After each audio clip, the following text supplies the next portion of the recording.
Selamat datang kembali di channel Kerja Interior. Jadi di video kali ini saya akan tunjukkan alat-alat yang dipakai biasanya kalau untuk kerja kayu. Jadi ada beberapa alat yang standar ya, yang biasa digunakan kalau kita mau kerja kayu.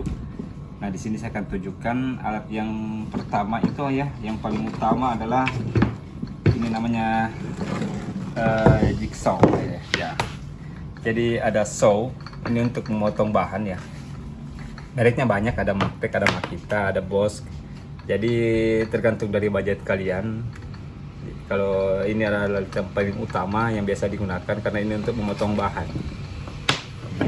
Kemudian yang kedua itu ada namanya bor. Nah ini kan bor kalau kita tahu ya. Jadi ini biasanya digunakan untuk sekrup ya, untuk sekrup untuk menyambung bahan ya. Udah umum lah kalau masalah bor ya. Terus yang ketiga itu ada namanya jigsaw ya. Ini jigsaw biasanya untuk memotong lingkaran atau apa namanya?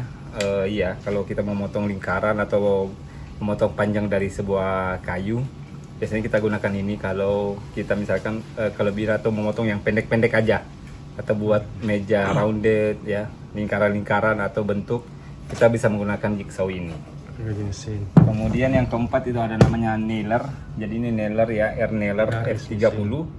Ini biasanya digunakan untuk menyambung ya, atau menghubungkan antara bahan satu dengan bahan lainnya ya.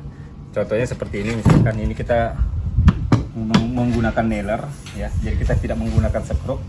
Jadi kita lemputi dulu, lalu kita gunakan nailer ini ya. Ini nailer yang lurus ya, 30 ini. Air nailer 30 ini merek Aldo yang saya pakai, banyak merek yang lain yang bisa kalian gunakan.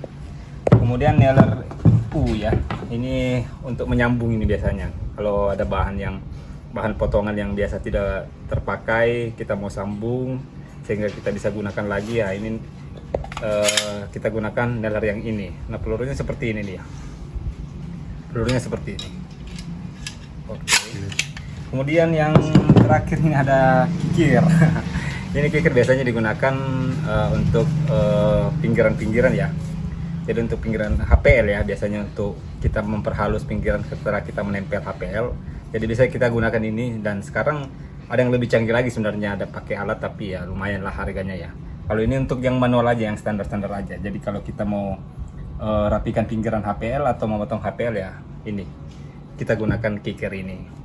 Jadi inilah ada beberapa alat yang biasa digunakan dalam usaha-usaha kayu ya. Ada yang standar aja ya, yang sudah artinya dengan memiliki alat ini kalian sudah bisa membuat sebuah produk custom lah ya.